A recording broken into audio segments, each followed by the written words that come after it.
Dan Nabi mengatakan ciri-ciri Mahdi akan keluar. Imam Mahdi keluar, hadis sahih.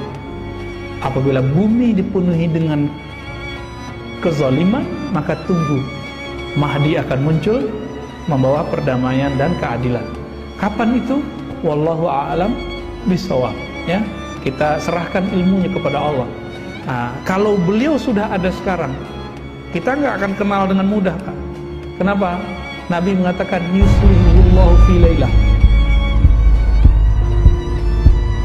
Bapak coba lihat, mungkin Bapak sudah melihat beberapa negara ya, mungkin beruntung bisa jalan kemana-mana. Bahkan Bapak kalau lihat ke Arab, di Arab sendiri sekarang itu pusat-pusat kajian keislaman nggak banyak, tapi orang Arab itu yang alimnya berlipat-lipat, tapi nggak banyak. Saya punya guru orang Libanon, Syekh Amin Salim Al-Kurdi, itu bilang kami nggak punya pesantren di Libanon. Itu negeri Arab loh Pak, tapi mereka punya gereja-gereja, lembaga-lembaga seminari Kristen banyak sekali. Jadi Libanon itu negara Arab yang paling kuat agama selain Arab, agama selain Muslimnya, selain Islamnya. Arab Saudi, coba lihat, dulu Mekah Madinah itu pusat 4 mazhab, tapi sekarang mazhab udah dilarang, yang ada cuma 1 aliran. Terus kemana pindah mazhab itu?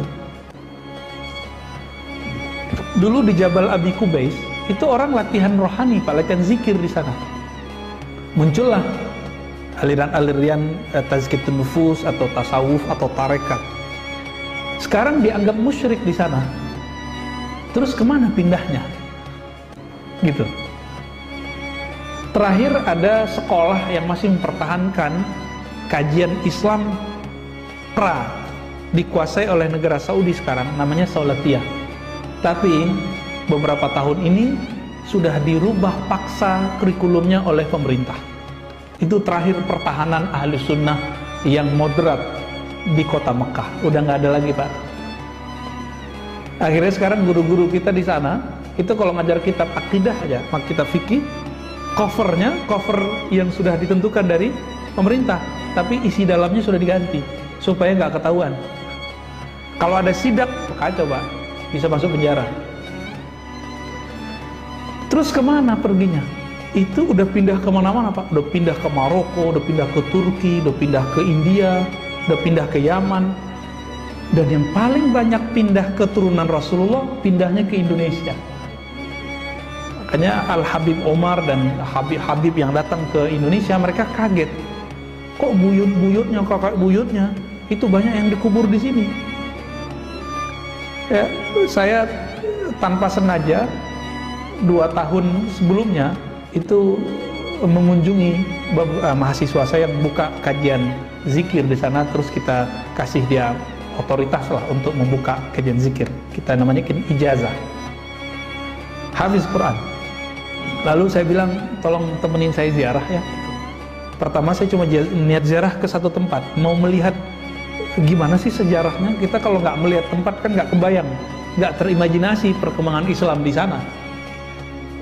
Tapi habis itu hati saya bergejolak, ini pasti ada pusat kuburan bersejarah di sini. Ternyata benar. Zuriat Rasulullah yang tua-tua itu banyak dikubur di Palembang Pak dulu.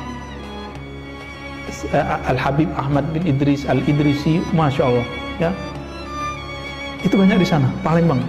Lalu Betawi, lalu Pantura sampai ke Jepara, Demak, Tuban. Oh, Tuban ini lumayan banyak Pak. Maka kalau kita ke Tuban atau pesisir Pantura ini, muka orang Jawa itu bukan Jawa kayak di selatan. Ngomong Jawa ya, tapi hidungnya hidung condet Pak. Ya, hidung orang Arab. Ngomongnya sudah ngomong Jawa. Terus itu udah pindah ke sini. Quraisy Shihab ya, itu ulama besar, terlepas dari semua kontroversial beliau S1, S2, S3 di Mesir dan udah menguasai wilayah-wilayah sana, jadi udah kemana-mana. Apa kata beliau? Yang punya tradisi pesantren cuma orang Indonesia. Ini di sini imam kita mungkin sudah punya pusat tahfiz kali, udah punya ya. Ya, silakan difasilitasi Pak. Ya, di mana-mana saya ngelihat, rumah tahfiz itu baru Quran, belum TPQ, belum lagi MDA, belum lagi yang serius mahat udah dahsyat sekali. Dan di Indonesia mungkin pesantren nggak perlu izin, cukup kesepakatan masyarakat, benar nggak? Dan ini surganya ilmu. Kita nggak ketemu di belahan manapun sekarang di dunia seperti Indonesia. Kita bersyukur. Negeri jiran aja Pak, kita kalau mau buat apa harus ada backingan. Kalau nggak bisa dibubarkan. Agak berat tantangan teman-teman kita di tetangga-tetangga, apalagi di Saudi. Bapak buat pengajian begini di Saudi, digerebek sama polisi syar'i. Polisi syar'i tapi nggak nyar'i. Ya, dulu kejadian 2002, sekolah perempuan kebakaran. Orang Malaysia kan pakai cadar. Ya, udah jadi budaya agama. Jadi budaya yang dilembagakan dalam bentuk kewajiban beragama. Jadi orang Saudi itu nggak bisa lepas perempuannya dari, nggak bisa lepas, itu udah jadi, atau agama yang berbudaya. Ya, terserahlah diistilahkan apa, karena implikasinya nanti beda. Saking konyolnya polisi syurga karena mereka nggak belajar agama dengan benar, perempuan nggak lari dari api, kan cadarnya dicopot. Apa kata polisi syurga? Balik, ambil cadar kalian. Balik Pak, masuk ke kelas, ada yang mati, ada yang kebakar. Konyol nggak tuh? Ya, orang telanjangnya boleh lari kok kalau lagi kebakaran, apalagi cuma buka cadar. Masuk berita 2002. Terus kemana ilmu itu sekarang? Ilmu itu sudah banyak berkembang ke negara-negara luar, dan yang paling stabil adalah negeri kita. Alhamdulillah, negeri Nusantara inilah, Indonesia, Malaysia, Brunei, Singapura, ini paling stabil, alhamdulillah. Jadi secara populasi, nah ini saya kan bukan dukun juga, bukan peramal Pak, tapi kita melihat dari indikator-indikator ini. Kalau perangkat-perangkatnya sudah kuat, budaya sudah mendarah daging. Bapak datang ke Madura, Madura ini walaupun ada yang keras, ada yang Islami, ada enggak, tapi jangan coba-coba singgung Islam. Ketemu nih orang Madura nggak Islam Pak, nggak sholat, tapi jangan coba-coba singgung kiai. Ya, bisa digorok sama dia nanti.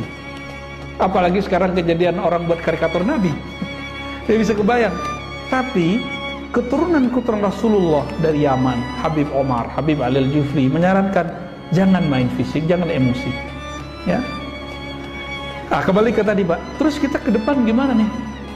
Nabi mengatakan Al-Mahdi minni min walidi Fatimah. Kebangkitan Islam akan dipimpin oleh Imam Mahdi. Mahdi itu kan yang dapat hidayah. Itu dari keturunanku, keturunan Fatimah. Dan keturunan Fatimah sekarang udah ngumpul banyak di negeri ini. Mungkin barangkali inilah pertanda baik. Kita nggak boleh memastikan, karena kita bukan Allah, kita bukan Rasulullah, nggak dapat wahyu.